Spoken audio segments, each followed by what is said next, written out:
Saludos, mi nombre es George Gómez, ingeniero electrónico de la Universidad Politécnica Territorial Agroindustrial, sede San Cristóbal. El día de hoy vamos a hacer una exposición de la unidad curricular de gestión de mantenimiento, donde pues vamos a presentar unas láminas que tenemos acá relacionados a mantenimiento con planeación estratégica, ¿sí? Este punto fundamental en la creación de industria, de empresa como tal. Sí, aquí tenemos en primera instancia el concepto, lo que queremos hablar un poco a fondo de planificación estratégica. Sí, la palabra estrategia es como la forma de cómo direccionar, de cómo crear planes, organizar ideas para, pues al final tener un objetivo bastante óptimo en que la empresa se encamine de la mejor manera. ¿De la mejor manera en qué sentido? Si hablamos de empresa podemos decir que realmente los objetivos van relacionados a la parte que de producción tenga un beneficio sumamente alto, ¿sí? Que también la parte de mantenimiento tenga una responsabilidad muy notoria y que lógicamente todo esto esté organizado de la mejor manera para que estratégicamente, como dice el concepto, no tengamos fallas o las menores fallas posibles, ¿sí? Quiero hablar un ejemplo muy común de repente para la sociedad en general, cuando no hablamos de repente de empresa, ya que algunos oyentes en este momento pudieran pensar de que pues si no somos empresarios, no conocemos cómo podríamos crear una estrategia empresarial o industrial. Vamos a hablar un ejemplo muy común para la sociedad en general, y es que desde mi punto de vista, yo he pensado muchas veces que un país tiene a un presidente y es como decir la cabeza, y lógicamente es la cabeza del país, pero es como decir la cabeza de una empresa, sí, como ser el gerente general de una empresa. Partiendo de eso, hay estrategias racionales que se comprenden que deberían de hacer o ejecutar depende de los problemas existentes. Y aquí yo quiero hablar unos pequeños detalles, por ejemplo, si hablamos, aquí se ha creado un cuadro donde dice pues, el asunto a tratar y la acción gubernamental que pudiera ejercer un país, o en este caso la decisión de un presidente. Si hablamos de crecimiento del Producto Nacional Bruto, quiere decir que el país está produciendo, ¿sí? Está creando pues todas sus estrategias en el sentido, si es un país productor de hortalizas, está aprovechando su capacidad, si es un país ganadero, lo está aprovechando al 100%. Entonces, cuando hablamos de un crecimiento del Producto Nacional Bruto, un país o un gobierno se preocupa realmente es por incentivar la innovación, ¿sí? ¿Por qué? Porque la idea es, si ya tenemos, si hemos alcanzado la producción en los rubros que somos buenos, busquemos la manera de cómo crecer, cómo producir más en ese rubro eh, y mejorar para los siguientes años, ¿sí? Si hablamos, por ejemplo, Venezuela es un país petrolero, ¿sí? Y es el mayor aportador económico de, de dinero al país. Cuando nosotros llegamos a nuestro índice máximo de producción nacional, lógicamente el país de lo que debe hacer es incentivar de qué manera podemos mejorar mes a mes para poder tener una mejor producción a lo largo del tiempo, ¿sí? Si hablamos de que hay problemas de desempleo, gubernamentalmente se puede tomar la decisión de reducir impuestos muy factible, muy real, ¿sí? Porque si hay un porcentaje de desempleo del 20%, que es un número muy alto, es algo grave, lógicamente una de las cosas que más afecta a la ciudadanía en general son los altos impuestos, ¿sí? No porque de repente sea un gobierno izquierda o derecha, no, son como que las cosas lógicas estratégicamente que un gobierno debe hacer. Y esto es lo que yo quiero que esté claro, porque realmente es una muy buena decisión, ¿sí? Si hablamos de inflación, económicamente, los problemas de inflación van de la mano a veces de la falta de producción, la falta de confiabilidad en un país, eh, problemas de materia, de adquisición de materias primas y para de contar infinidad de cosas. Pero una de las tantas cosas es muchas veces los comerciantes no tienen un control responsable de los precios de venta al público. Sí, lógicamente, pues hay un puede haber un enriquecimiento ilícito y pues no ilícito, sino descontrolado, no, lógicamente el libre mercado debe ser permisivo, pero sí debe haber un control estatal, ¿sí? De alguna forma. Importante para la parte de inflación, aquí hay una característica que dice aumentar los impuestos. Puede ser duro la decisión, pero es una decisión inteligente, ¿sí? Porque lógicamente, quien más caro cobra, más caro tiene que pagar impuestos. Si sabe que su margen de ganancia, un ejemplo, el 30% de, después del costo es suficiente, pues lógicamente ahí paro y ahí hasta ahí llegó mi límite. Entonces puede ser una decisión importante, ¿sí? O inteligente. El equilibrio del presupuesto. El equilibrio del presupuesto, esto habla de que cuando un gobierno gasta lo mismo que está produciendo dinero, ¿sí? Realmente están como hasta un margen donde dicen, si el gobierno mensualmente percibe 10 millones de dólares y estamos gastando cerca de 10 millones de dólares, hay un equilibrio del presupuesto, lógicamente no hay un margen negativo. Una de las decisiones que toma el Estado, pues mire, aumentar impuestos, ¿sí? Lógicamente para tener mayor dinero en las arcas del Estado, ¿sí? La función de los mercados, esto se trata un poco de saber qué tanto va a incurrir los diferentes o diversos mercados en un país y de qué manera van a estarse moviendo libremente. Es importante que haya creación de reglamentos, sí, pero reducir de repente las reglas muy firmes, muy drásticas, para que haya mayor movimiento del mercado general. La balanza comercial, incentivar la exportación, habla acá. ¿Qué es la balanza comercial? Cuando tenemos un equilibrio entre importaciones y exportaciones. La importación es adquirida de manera que por necesidades del país se adquieran bienes o servicios del exterior para poder cubrir las necesidades de un país. La exportación es que tenemos la capacidad de producir de más para poder incluso vender a otros países. Y es ahí en la exportación donde la nación hace dinero. Entonces, por eso dice aquí la balanza comercial, hay un equilibrio, una balanza como tal. La idea es incentivemos la exportación. Produzcamos más, vendemos más, ganamos más dinero. ¿Sí? La tasa de interés, aumentar la oferta monetaria.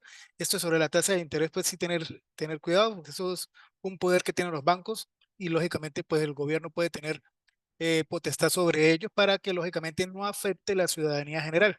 ¿Sí? El tipo de cambio, vender divisas, aquí dice redistribución de los ingresos. Esta parte de redistribución de los ingresos depende de cómo se esté manejando el dinero en el Estado, deciden si qué hacer con ese dinero. Entonces, una de las decisiones, según por estrategia de lo que se necesite, aquí hablan de aumentar pagos por servicios sociales, lógicamente para ayudar a la sociedad, a la comunidad, y es la forma de que quien está planificando este cuadro, lógicamente es lo que piensa, lo que desea. Contaminación ambiental, aquí dice crear empresas de contaminación ambiental, lo que sería crear entes responsables en controlar estos problemas ambientales. ¿Sí? Entonces, ese es como el concepto. El gasto público, tener pues, departamentos gubernamentales de control, que lógicamente a cada sede responsable gubernamental pues tenga unos controles aleatorios, pero responsables. Inversión empresarial, eso es una de las cosas que mueve mucho la economía de un país. Todo eso que estamos hablando son estrategias, sean buenas o malas, son estrategias, lo cual va a conllevar a un resultado final que se tiene que estudiar, analizar si son coherentes.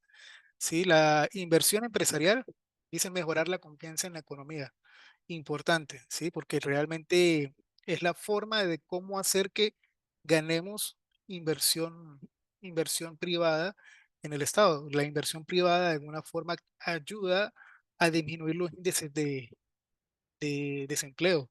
Sí, ayuda a invertir más en el país. Si son fabricantes o productores, ayuda a exportar. O sea, y realmente la inversión empresarial es muy importante. Sí, tiene gran importancia en la economía de una nación.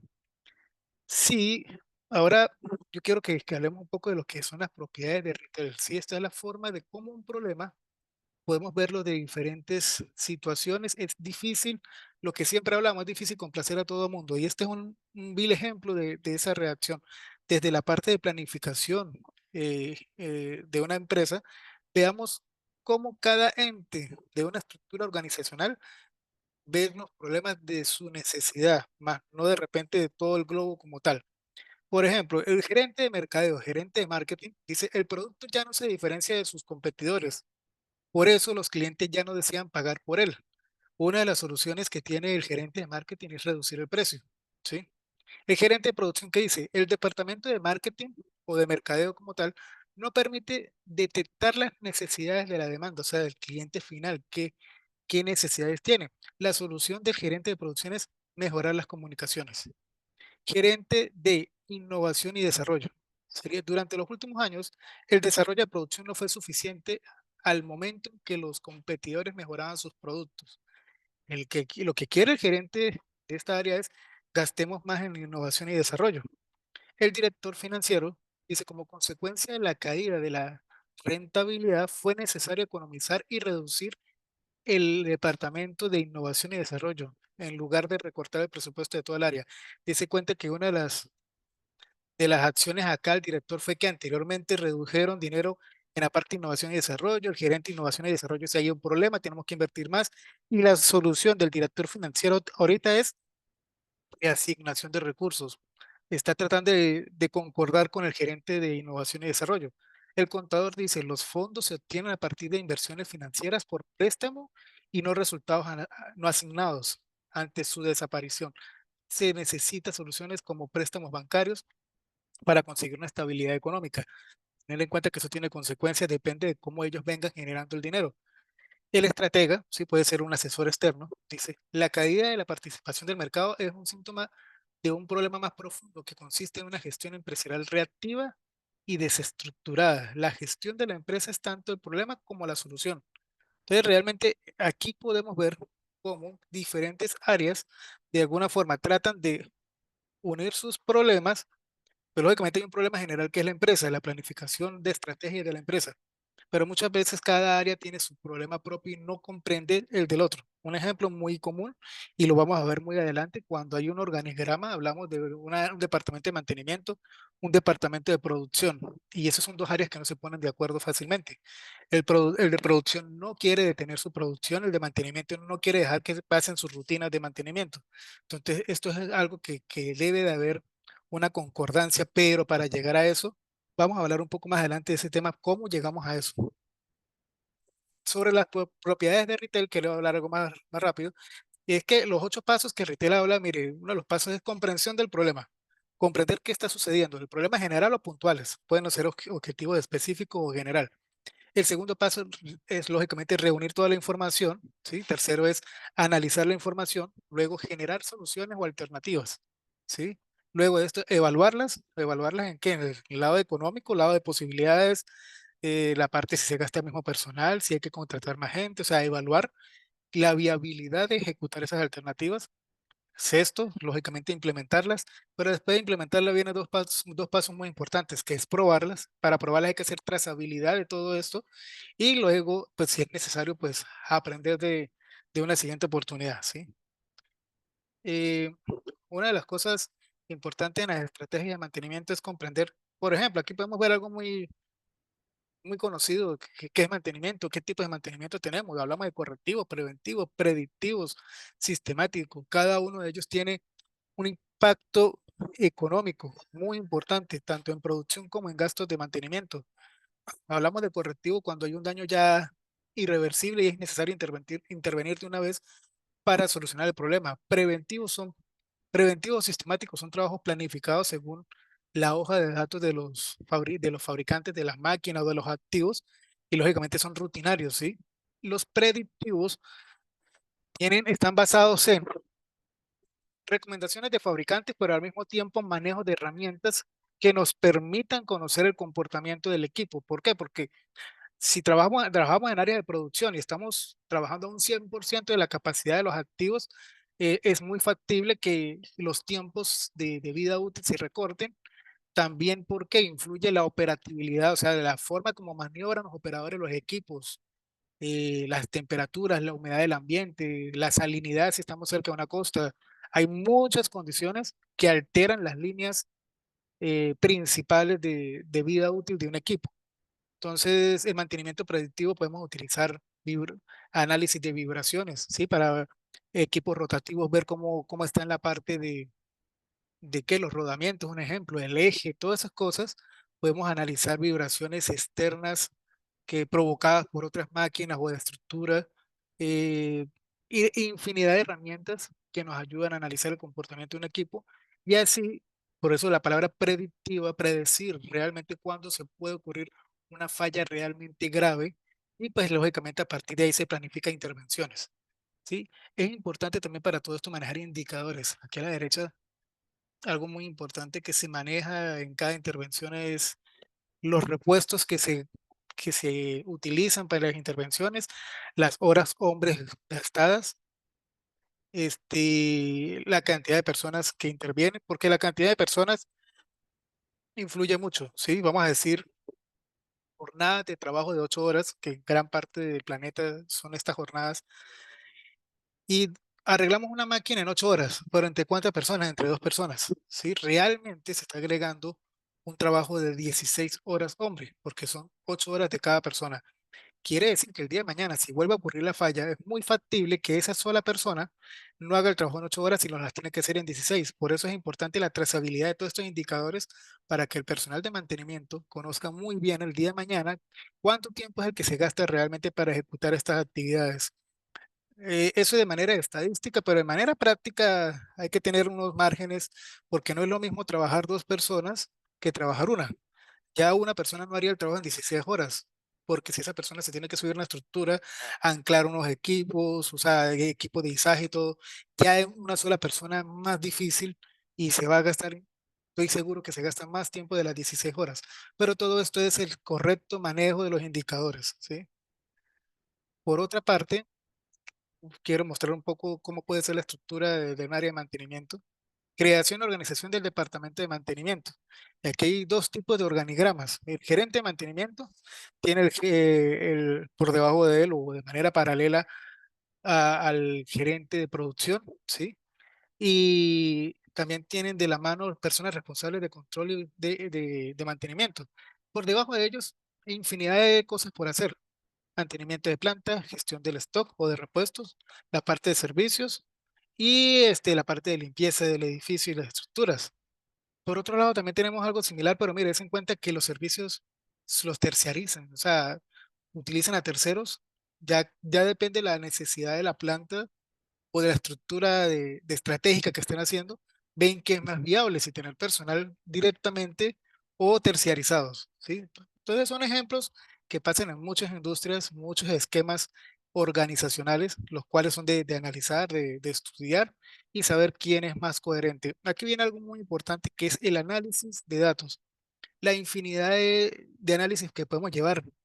Ahí podemos hablar de Excel o podemos hablar de programas como tal. El SAP nos ayuda también a analizar datos, ¿sí? Programas de gestión autónomos, ¿sí? Tenemos ya inteligencias artificiales que nos pueden colaborar en todos estos análisis. Pero aquí quiero que veamos algo muy puntual. Por ejemplo, el costo total de mantenimiento correctivo. Aquí hablamos del 44% pertenece al costo de mantenimiento, pero el 56% dice costo por lucro cesante. ¿Qué significa esto? Y esto es de gran importancia. Ejemplo, el mantenimiento correctivo, vamos a hablar de algo de equivalente al 100%, ¿cuánto es? Vamos a decir que es 10 millones de dólares. Se gastó en el mantenimiento correctivo 4.4 millones, pero se dejaron de percibir 5.6. O sea, durante un día se trabajó haciendo el mantenimiento correctivo de una línea de máquinas.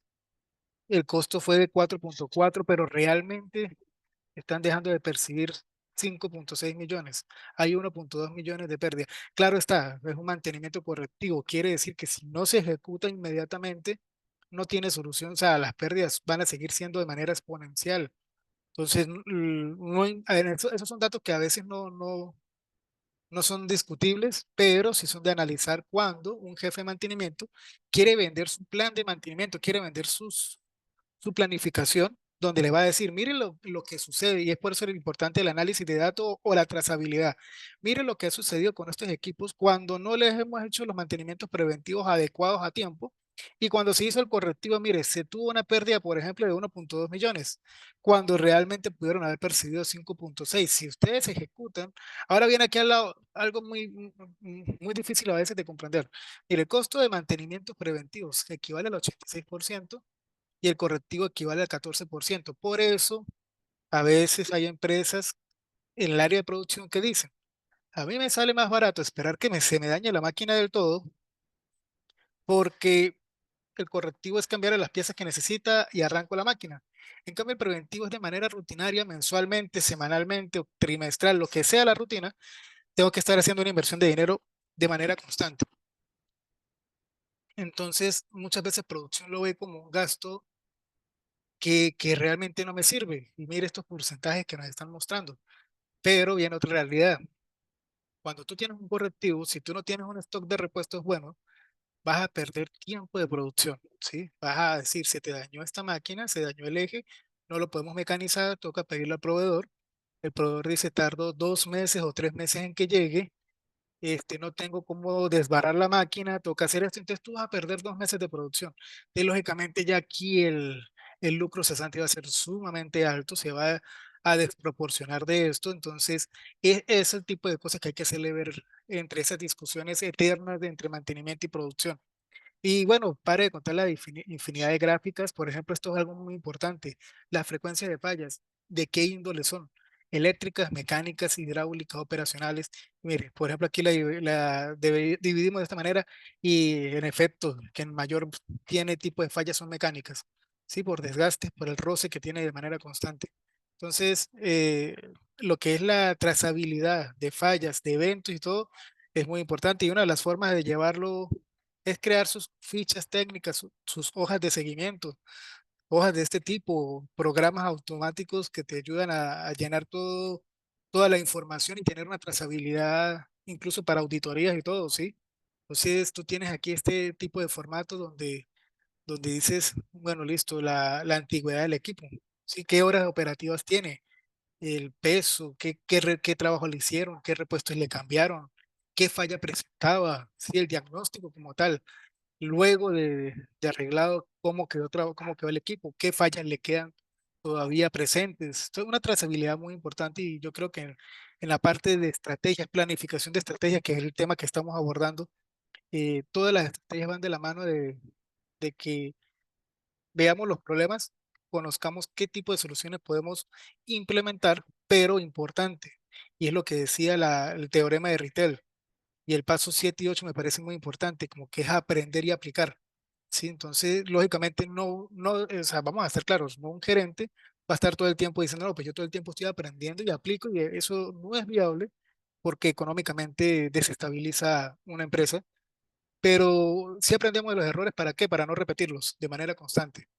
Sí, entonces, sin más nada a qué referirme, me despido. Muchísimas gracias por su atención. Espero que pues, podamos vernos prontamente, ¿sí?